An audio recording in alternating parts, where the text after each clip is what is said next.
We have some really good fantasy books coming out this year, and I'm super excited about them. So I made a list of the ones that I'm most excited about.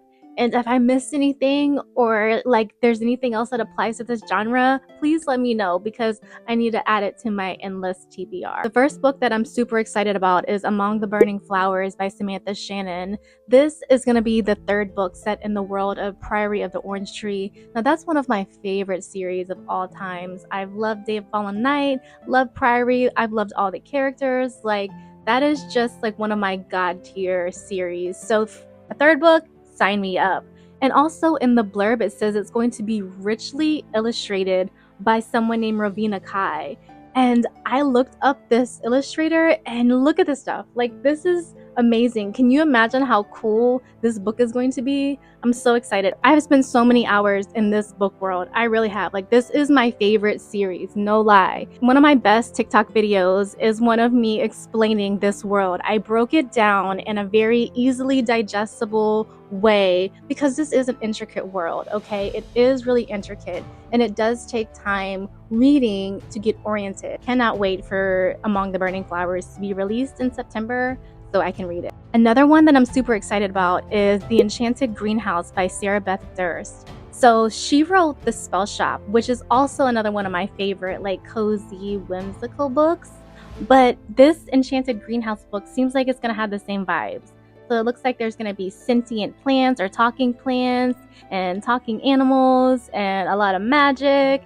And I mean, the cover art is just so beautiful. Like that and the Spell Shop cover art, like how could you not want to travel to these places in your imagination? Like they just look so cool. So I'm really excited to pick up The Enchanted Greenhouse. And that one comes out in July. The Night and the Moth. This is going to be another gothic fantasy romantasy from Rachel Gillig.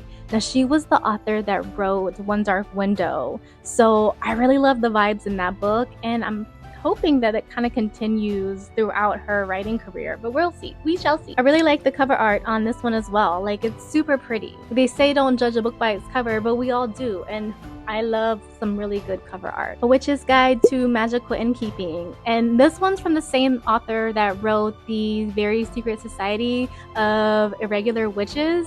And I really liked that book. That was super like fun and quirky, like witchy book. And this one seems like it's going to have the same kind of vibes. Reading the blurb, it also mentions that there could be like an animal sidekick, a fox. And he seems like he might be snarky and sarcastic, so even better. Really excited to read that one. That one comes out in July. There's also this book that I've been hearing about called Blood Moon. Now this sounds like it's gonna be a mix between like Legendborn and New Moon from Twilight. I haven't read a good werewolf story like since New Moon when I was like a teen. So I'm kind of excited about this one. I'm hoping it's going to be a souped up version of that for me as an adult now. Bury Our Bones in the Midnight Soil from B.E. Schwab. This is the same author that wrote Addie LaRue and Vicious. So I love the vibes that this author gives out. So I'm so excited about this one.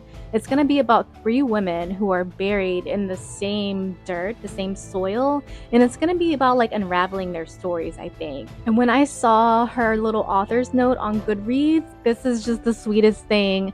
I want to pick this up gently and consume it deeply, if that makes sense. When this comes out in June, I'm going to be dropping whatever I'm reading, whatever I'm doing, so I can get right into this. I would sacrifice a goat to get, I would sacrifice a shrimp to get a hold of an arc of this book. Like, I cannot wait to see what is in those pages. Same thing with this other book, Katabasis by R.F Kuang. Katabasis? I don't know what the pronunciation is yet. I don't know. Have we learned? Is it Katabasis or Katabasis? Either way, I'm cool with it. I want to see what's in those pages. I just need to know. I cannot wait. Katabasis comes out in August. I would also sacrifice a shrimp for that book immediately. No regret. A goat, I would have regrets. But a shrimp, I would not. They're both living things. I guess a shrimp is just doesn't make noise. Like if it screamed at me, I probably wouldn't sacrifice it. Just moving on. Wild Reverence by Rebecca Ross. Now this is going to be about a messenger who can deliver messages between realms. This is coming out in September and I'm super excited about it because I really love things about the afterlife and immortality and ghosts in anything, so this sounds right up my alley. Wild Reverence is releasing in September, so I feel like that's going to be the perfect appetizer to spooky season. Like reading fun things from Rebecca Ross about the afterlife and then going into my dark stuff for spooky season. That's my yearly reading plan that I just made up right now.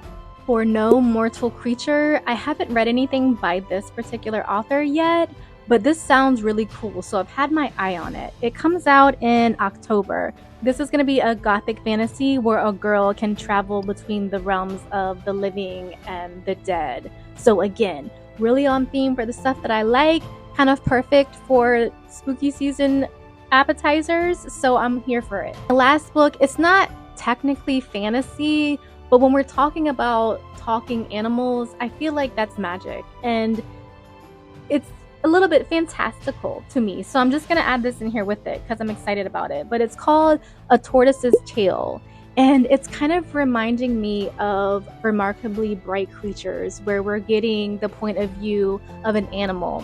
All right, so A Tortoise's Tale is going to be about 100 years worth of American history told from the eyes of a tortoise. Because you know that they can live to be like, 100, over 100 years old. So this tortoise is going to tell us American history. I don't know if it's going to be funny or like deep or a little mix of both. I don't know. I'm going to check it out. I'm so excited about it. That one comes out in November. That'll be like my palate cleanser after I've read all my spooky stuff in October. I can read my tortoise book in November and kind of get all that out. That's all the books I have for now. Again, if I've missed anything, please let me know. Don't let me miss out because I'm being oblivious. Thanks for hanging out with me and listening to me chat. I hope that you subscribe so that way we can talk about all these fun books later on this year and see if they lived up to the hype.